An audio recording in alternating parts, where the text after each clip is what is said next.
আর আমাদের দেশে তো জিহাদের কথা বললেই এক ধরনের মানুষের গায়ে আগুন ধরে যায়।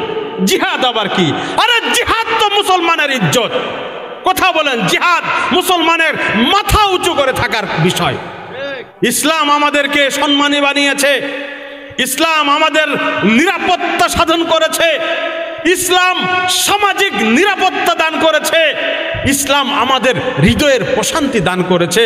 কিন্তু আমরা দুঃখজনকভাবে ইসলাম থেকে দূরে সরার কারণে আমাদের যত কষ্ট, যত অধঃপতন, সব কিছু একটাই কারণ, আমরা ইসলাম থেকে দূরে সরে গেছি।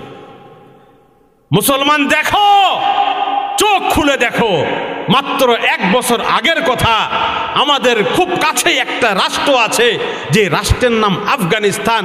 যে রাষ্ট্রের একদল মোল্লা কালো পাগড়ি পরে গায়ে কাপড় দিয়ে তারা মোল্লা মোল্লা মোল্লা হুজুর, একদল মোল্লা এমন যুদ্ধ করেছে, তাদের যুদ্ধের সামনে বর্তমান সময়ের পৃথিবীর সবচাইতে সামরিক শক্তিধর আমেরিকার মতো শক্তিধর রাষ্ট্র সেখান থেকে রাতের আধারে পালিয়ে যেতে বাধ্য হয়েছে। কেন পালাইছে? কেন? ওখানকার মোল্লাদের মধ্যে, ওখানকার শ্রমিকের বুকে, ওখানকার ইঞ্জিনিয়ারের বুকে, ওখানকার ডাক্তারদের হাতে কুরআন আছে। তারা কুরআন তেলাওয়াত করে, তারা নামাজ আদায় করে, তারা পৃথিবীতে আল্লাহ ছাড়া কারো সামনে মাথা নত করেনি, মাথা নত করে। বিনিময়ে আল্লাহ পাক তাদেরকে ইজ্জত দিয়ে দিয়েছে, এমন ইজ্জত দিয়ে দিয়েছে, এমন সম্মান দিয়ে দিয়েছে। বর্তমান পৃথিবীতে একমাত্র রাষ্ট্র, বর্তমান পৃথিবীতে শুধুমাত্র একমাত্র রাষ্ট্র আফগানিস্তানে গিয়ে দেখেন, তারা ইসলামের আইন যেভাবে ইচ্ছা, যেভাবে ইসলাম বলেছে হুবহু সেইভাবে তারা বাস্তবায়ন করতেছে। সমাজে বাস্তবায়ন করেছে, রাষ্ট্রে বাস্তবায়ন করেছে, ঘরের ভিতরে বাস্তবায়ন করেছে। ঘরে ঘরে শান্তি, ঘরে ঘরে শান্তি, ঘরে ঘরে নিরাপত্তা। কেন? ওই মোল্লারা আমেরিকাকে রাতের অন্ধকারে পালিয়ে যেতে বাধ্য করে তারা সেখানে ইসলামের হুকুমত কায়েম করেছে, কোরআনের হুকুমত কায়েম করেছে মুসলমান। আর আমাদের দেশে তো জিহাদের কথা বললেই এক ধরনের মানুষের গায়ে আগুন ধরে যায়। জিহাদ আবার কি? আরে জিহাদ তো মুসলমানের ইজ্জত। কথা বলেন, জিহাদ মুসলমানের মাথা উঁচু করে থাকার বিষয়। জিহাদের মাধ্যমে মুসলমান যতদিন পৃথিবীতে ক্ষমতায় ছিল, যতদিন সারা দুনিয়ার উপরে মুসলমানরা ছড়ি ঘুরিয়েছে, ততদিন আপনারা ইতিহাস ঘেটে দেখেন মুসলমানদের সিনায় কোরআন ছিল, মুসলমানদের চলাফেরায় কোরআন ছিল, মুসলমানদের লেনদেনে কোরআন ছিল, মুসলমানদের ঘরে ঘরে কোরআনের তেলাওয়াত ছিল। মুসলমান যখন সারা বিশ্বে মাতবরি করেছে, তখন মুসলমানদের উপরে, মাথার উপরে কোরআন ছিল। কোন সময় বিশ্বের ইতিহাসে কোন যুদ্ধে মুসলমানরা কখনো কোন যুদ্ধে কাফেরদের চেয়ে সৈন্য সংখ্যায় বেশি ছিল না, কখনো অস্ত্র সংখ্যায় বেশি ছিল না, কখনো তাদের ঘোড়া বেশি ছিল না। সব সময় মুসলমানরা তাদের সংখ্যা থেকে অনেক কম ছিল। মুসলমানরা তাদের সংখ্যা থেকে কম অস্ত্র রাখত। তাদের কাছে 100 ঘোড়া, মুসলমানদের কাছে 10টা ঘোড়া। কিন্তু মুসলমান কোন সময় তখন যুদ্ধ থেকে পালিয়ে যায় নাই। মুসলমান সামনে আগাইছে, সামনে আগাইছে, নারায়ে তাকবীরের ধ্বনি তুলে মুসলমান সামনে আগিয়েছে। মুসলমানের শক্তি ছিল কোরআন, মুসলমানের শক্তি ছিল নারায়ে তাকবীর। এক শ্রেণীর লোক তাদের নিজেদের ব্যবসা সামলানোর জন্য, তারা নিজেদের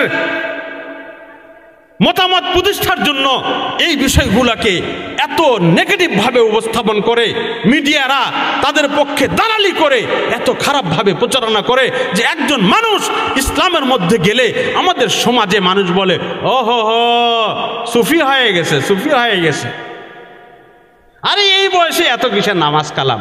নাউজুবিল্লাহ, নাউজুবিল্লাহ। মুসলমান ঈমান থাকবে না, ঈমান থাকবে না বলে দিলাম। ইসলাম নিয়ে উপহাস করলে নতুন করে কালেমা পড়েন, ঈমান থাকবে না। আমরা এখানে চিৎকার করে বলি, কেউ কেউ কেঁদে কেঁদে বলে, কেউ কেউ সুমধুর সুর দিয়ে বলে। যেভাবে আপনারা শুনতে চান, আমরা উলামায়ে কেরাম আছি, আপনাদেরকে শোনাবো, আমাদের পর্যন্ত পৌঁছানো আমাদের দায়িত্ব। মুসলমান, ইসলামের বাণী যদি আমরা আপনাদের কাছে শুনাইতে চাই, হয়তো এই সমাজের কিছু মানুষ আমাদের বিরুদ্ধে লেগে যাবে, হয়তো আমাদের কাউকে কাউকে জেলে বন্দি করে রাখবে, রেখেছে। মুসলমান মরবে, উলামায়ে কেরাম ফাঁসিতে ঝুলবে, হকের কথা তো তাদেরকে বলতেই হবে, বলতেই হবে, হক কথা বলতেই হবে। মুসলমান, এটা আমাদের জিম্মাদারি, এটা আমাদের জিম্মাদারি।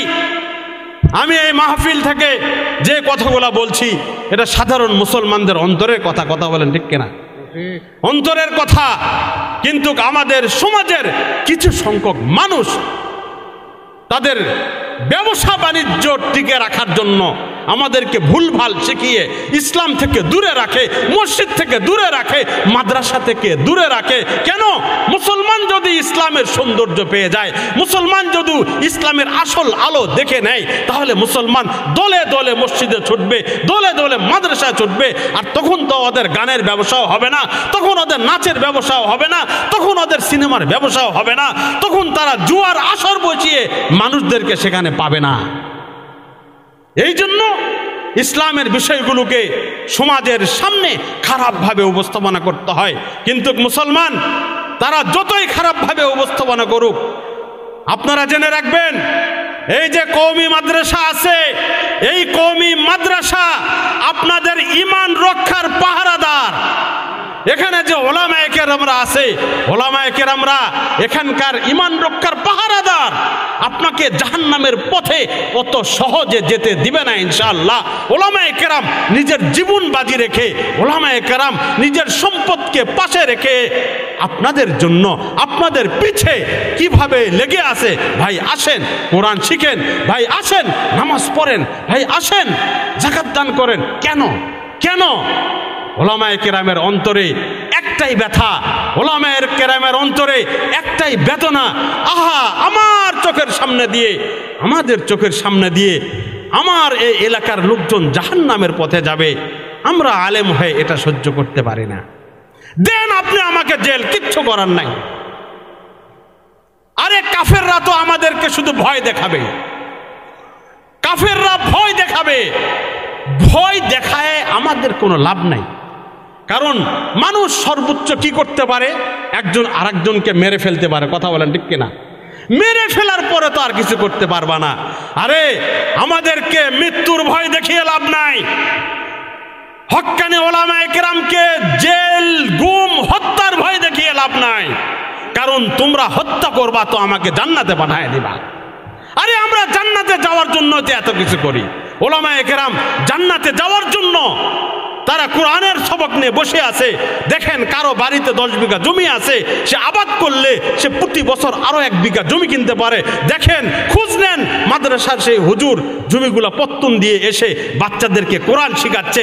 আরে আমরা তো সম্পদ ত্যাগ করেছি। আরে দুনিয়ার যে সার্টিফিকেটের জন্য দুনিয়ার মানুষেরা দৌড়াচ্ছে, পাগল হয়ে দৌড়াচ্ছে, আমাদেরকে তুচ্ছ তাচ্ছিল্য করতেছে।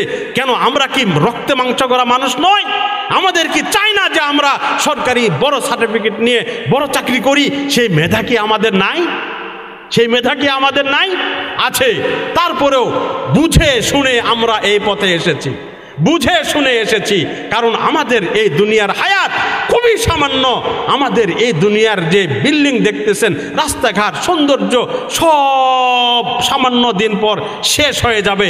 আমাদের সামনে যে কিয়ামত আসতেছে, যে জান্নাত আসতেছে, এগুলাই হলো দায়েম। এগুলা সর্বক্ষণ থাকবে, দীর্ঘ সময় থাকবে, 1000 বছর থাকবে, লাখ বছর থাকবে। মুসলমান আমরা চালাক বলেই আমরা আল্লাহর দরবারে সেজদা করি, অন্য কোনো মানুষের সামনে সেজদা করি না। যারা আল্লাহর কোরআন নিয়ে পড়ে থাকে তারাই চালাক, যারা আল্লাহর সামনে সেজদা করে তারাই বুদ্ধিমান। কারণ আল্লাহ নবী বলেছেন, আল কাইয়িসু মান দানা নাফসাহু ওয়া আমিলা লিমা বাদাল মাউত। ও মুসলমান, চালাক কে? চালাক কে? আমাদের সমাজে তো চালাক তাকে বলা হয় যে মানুষকে ধোঁকা দিয়ে 2টা পয়সা কামাই করে। কথা বলেন, কথা বলেন। যে চিটিং করে, দালালি করে, মানুষের চাঁদাবাজির পয়সা খায়, তাকে বলে যে না, ছেলেটা কাজের, ছেলেটা কাজের।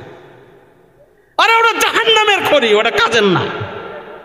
চালাক তো সেই ব্যক্তি যে ব্যক্তি দুনিয়ার মোহ ত্যাগ করে চোখের সামনে দিয়ে সুন্দর সুন্দর নারী ঘুরতেছে, এখানে ওই নারীকে ইপটিজিং করা, ওই নারীর দিকে লালসার দৃষ্টিকে তাকানো, এরা চালাকি নয়, এটা নির্বুদ্ধিতা। ওই যুবক চালাক যে যুবক নিজের চোখকে নিচু করে আল্লাহর সন্তুষ্ট অর্জন করে নিল, আল্লাহর সন্তুষ্ট অর্জন করে নিল, সেই চালাক। আপনার সামনে সম্পদ এসেছে, আপনি মিথ্যা কথা বলে হয়তো ফুলকপির দাম 2 টাকা বেশি নিতে পারবেন, আপনি মিথ্যা কথা বলে হয়তো বিস্কুটের একটা প্যাকেটের দাম 2 টাকা বেশি নিতে পারবেন। মুসলমান, এই 2 টাকা আপনি খাইতে পারবেন না, আপনার কোনো কাজে লাগবে না।